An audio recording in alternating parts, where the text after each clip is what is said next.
Breaking news చూస్తున్నాం. తిరుమల తిరుపతి దేవస్థానంలో vigilance నోటీసులు ప్రకంపనలు సృష్టిస్తున్నాయి. టీటీడీ మాజీ చైర్మన్లు వైవి సుబ్బారెడ్డి, కరుణాకర్ రెడ్డిలకు స్టేట్ విజిలెన్స్ ఎన్ఫోర్స్మెంట్ విభాగం నోటీసులు ఇచ్చారు. వీరితో పాటు మాజీ ఈవోలు Jawahar Reddy, Dharmareddy, chief account officer బాలాజీలకు నోటీసులు పంపారు. శ్రీవారి ట్రస్ట్ నిధులు ఆలయాల నిర్మాణాలకు కాకుండా ఇతర అవసరాలకు వినియోగించారనే ఆరోపణలపై నోటీసులు ఇచ్చారు అధికారులు. గోవిందరాజస్వామి సత్రాలు కూల్చివేతకు ఆర్ఎండ్బి అనుమతి తీసుకోలేదని విజిలెన్స్ అధికారుల విచారణలో తేలింది. అలాగే మాజీ ఈవో ధర్మారెడ్డి బర్డ్ డైరెక్టర్ గా ఉండటం అంశంపై విచారణ చేపట్టారు విజిలెన్స్ అధికారులు.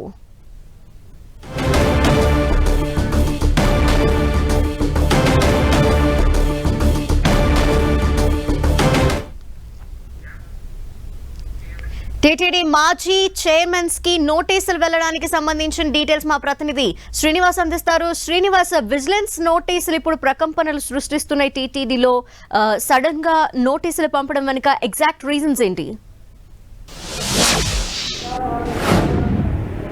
ధనలక్ష్మి, గత 2 నెలలుగా కూడా తిరుమల తిరుపతి దేవస్థానంలో విజిలెన్స్ ఎన్ఫోర్స్మెంట్ వివిధ ప్రాంతాల్లో తనిఖీలు నిర్వహిస్తుంది. టీటీడీలో అన్ని విభాగాల్లో గత 5 సంవత్సరాలుగా ఎటువంటి లావాదేవీలు జరిగాయన్న దాని మీద విచారణ జరుపుతోంది. అదేవిధంగా తనిఖీలు కూడా జరుపుతోంది. ఈ తనిఖీల్లో స్టేట్ విజిలెన్స్ విభాగము ప్రధానంగా ఇంజనీరింగ్ విభాగంలో అవకతవకలు జరిగినట్లు వాళ్ళు గుర్తించినట్లు సమాచారము.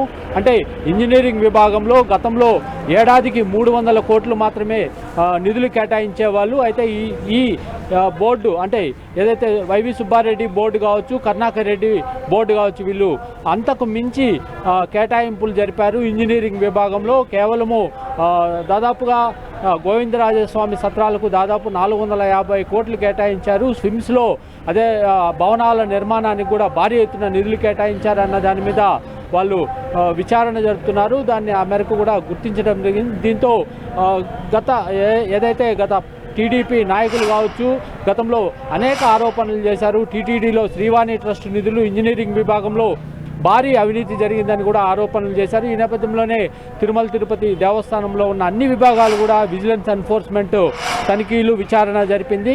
ఈ 2 నెలలుగా కూడా వాళ్ళు గుర్తించిన అంశాల మీద ఎవరైతే టీటీడీ చైర్మన్ భూమన కరుణాకర్ రెడ్డి ఉన్నారో, గతంలో పనిచేసిన భూమన కరుణాకర్ రెడ్డి, అదేవిధంగా ఈవో ధర్మారెడ్డిలకు కూడా నోటీసులు జారీ చేసినట్లు సమాచారము. అదేవిధంగా గతంలో పనిచేసిన ఎవరైతే వైవి సుబ్బారెడ్డి మాజీ చైర్మన్, అదేవిధంగా జవహర్ రెడ్డికి కూడా నోటీసులు జారీ చేసినట్లు సమాచారము. టీటీడీలో ముఖ్య గణాంకాల అధికారి అంటే చీఫ్ అకౌంట్స్ ఆఫీసర్ బాలాజీకి కూడా ఇటు నోటీసులు జారీ చేసిన పరిస్థితి. వీళ్ళు నోటీసులకు సమాధానం చెప్పాలని కూడా నోటీసుల్లో పేర్కొన్నట్లు సమాచారము. గతంలో కూడా అంటే ఒక 10-15 రోజుల ముందు కూడా ఇంజనీరింగ్ విభాగంలో ముఖ్యమైన ఇంజనీరింగ్ అధికారులకంతా కూడా నోటీసులు జారీ చేశారు. మొత్తం మీద ఈ నోటీసుల మీద వీళ్ళు వివరణ ఇవ్వాలని కూడా స్టేట్ విజిలెన్స్ ఎన్ఫోర్స్మెంట్ ఆదేశాలు జారీ చేసింది.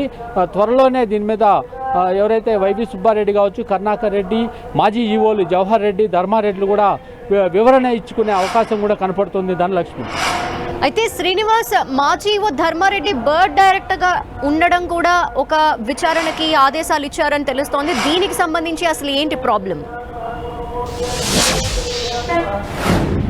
అంటే బర్డ్ ఆసుపత్రిలో ఎవరైతే నైపుణ్యత కలిగిన వైద్యులు ఉంటారో అటువంటి వాళ్ళకి బర్డ్ డైరెక్టర్గా అవకాశం కల్పిస్తుంది. గతంలో చూసాం మనము, గతంలో పనిచేసిన డైరెక్టర్లందరూ కూడా పూర్తి స్థాయిలో వాళ్ళు వైద్యులు, ఎండీ చేసిన డాక్టర్లే ఉంటారు. అటువంటిది ఒక ఈవోగా ఉన్న ధర్మారెడ్డి డైరెక్టర్గా వ్యవహరించడము, వివిధ బర్డ్లో ఇటు విరాళాలు కావచ్చు, అక్కడ పరికరాల కొనుగోలు కావచ్చు, వీటిలంతా కూడా అక్రమాలు జరిగాయన్న ఆరోపణలు. ఈ నేపథ్యంలోనే బర్డ్ ఎవరైతే డైరెక్టర్గా వ్యవహరించారో దాన్ని కూడా తప్పుపడుతూ విచారణ అధికారులు వాళ్ళు నోటీసులు జారీ చేసినట్లయితే సమాచారం ఉంది. మొత్తం మీద ఈ నోటీసుల వ్యవహారం మాత్రం తిరుమల తిరుపతిలో హాట్ టాపిక్గా మారాయి.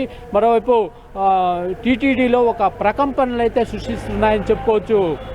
ధనలక్ష్మి, అయితే వారు నోటీసులు అందుకోవడం జరిగిందా? ఇప్పటి వరకు వాళ్ళు ఏమైనా రెస్పాండ్ అవ్వటం జరిగిందా?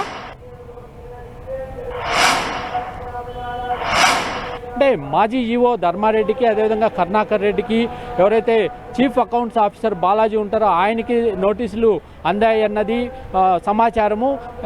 ఇంతవరకు వాళ్ళు రిప్లై ఇవ్వని పరిస్థితి. అదేవిధంగా మాజీ చైర్మన్, మాజీ ఈఓలు జవహర్ రెడ్డి, వైవి సుబ్బారెడ్డికి కూడా నోటీసులు జారీ చేసినట్లయితే సమాచారం ఉంది. వాళ్ళు దీని మీద రెస్పాండ్ అయినట్లు కూడా ఎంతో సమాచారం లేదు. త్వరలోనే అవుతారన్న సమాచారం కూడా ఉంది. ధనలక్ష్మి. శ్రీనివాస్, మరోపక్క గోవిందరాజస్వామికి సంబంధించి ఏవైతే ఉన్నాయో వాటిని కూడా కూల్చివేశారు ఆ సత్రాలు కూడా అని ఒక ఆరోపణ ఉంది. దీనికి సంబంధించి ఏం జరుగుతోంది, ఏం జరిగింది అసలు? అంటే గోవిందరాజస్వామి సత్రాలు పురాతనమైపోయాయి, వాటిని తొలగించి కొత్తగా నిర్మించుకోవాలని గత పాలక మండలి నిర్ణయం తీసుకుంది. ఆ మేరకు పాలక మండలి నిర్ణయం తీసుకున్న వెంటనే వాటిని తొలగించారు. ఆ తొలగింపుల వెనక ఎవరైతే R&B విభాగం ఉంటుందో వాళ్ళ అనుమతి లేకుండానే అంత భారీ భవనాలను తొలగించడం జరిగింది. R&B అనుమతులు లేకుండా తొలగించారు. అదేవిధంగా వాటికి భారీగా నిధులు కేటాయించారు. దాదాపుగా 450 కోట్ల రూపాయలు గోవిందరాజస్వామి సత్రాలు పునర్నిర్మాణానికి కేటాయించారు. వాటి వెనుక భారీగా అవినీతి జరిగిందన్న ఆరోపణలు. ఈ ఆరోపణల నేపథ్యంలోనే స్టేట్ విజిలెన్స్ వింగ్ కూడా ఈ ఆరోపణల వెనుక అవినీతి జరిగిందని ప్రాథమికంగా గుర్తించినట్లు సమాచారము. వీటి మీద నోటీసులు కూడా జారీ చేసిన పరిస్థితి అయితే కనపడుతుంది. Dhanalakshmi. Okay, thank you Srinivas.